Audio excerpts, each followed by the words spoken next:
স্ম্যাকডাউনের এপিসোডে Drew McIntyre এবং Cody রোডসের আনডিসপিউটেড ডাব্লিউডাব্লিউই চ্যাম্পিয়নশিপ ম্যাচটিতে ইন্টারফিয়ার করেছিলেন জেকব ফাটু।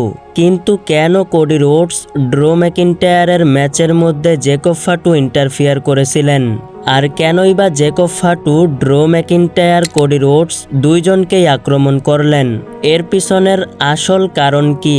চলুন আজকের এই ভিডিওটিতে জেনে নেওয়া যাক।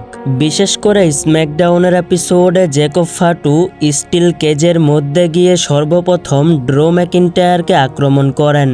এরপর কোডি রোডসকে আক্রমণ করতে থাকলে এই সুযোগে ড্রো ম্যাকিন্টায়ার স্টিল কেজের বাইরে চলে আসেন এবং ড্রো ম্যাকিন্টায়ার ম্যাচটি জিতে গিয়েছেন, আনডিসপিউটেড ডাব্লিউডাব্লিউই চ্যাম্পিয়ন হয়েছেন। দেখুন, জেকব ফাটু স্টিল কেজের ভিতরে যাওয়ার পর কোডি রোডসের চাইতে ড্রো ম্যাকিন্টায়ারকে বেশি আক্রমণ করেছেন।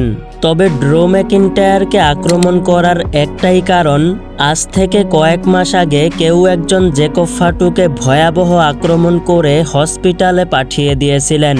সেই সময় ধারণা করা হয়েছিল ওই অ্যাটাকটি ড্রো ম্যাকিন্টায়ার করেছিলেন। এই কারণেই হয়তোবা জেকব ফাটু ড্রো ম্যাকিন্টায়ারকে আক্রমণ করেছেন। অপরদিকে জেকব ফাটুর মাধ্যমে কোডি রোডসকে আক্রমণ করিয়ে ডাব্লিউডাব্লিউই ম্যানেজমেন্ট কোডি রোডসকে স্ট্রং দেখানোর চেষ্টা করছেন, যাতে দর্শকরা বুঝতে পারে জেকব ফাটু আক্রমণ করেছেন। এই কারণে কোডি রোডস টাইটেল হেরে গিয়েছেন।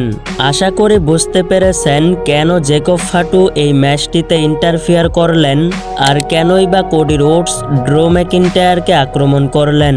ভিডিওটি ভালো লাগলে অবশ্যই লাইক করবেন।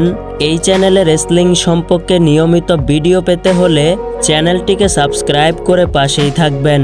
ধন্যবাদ।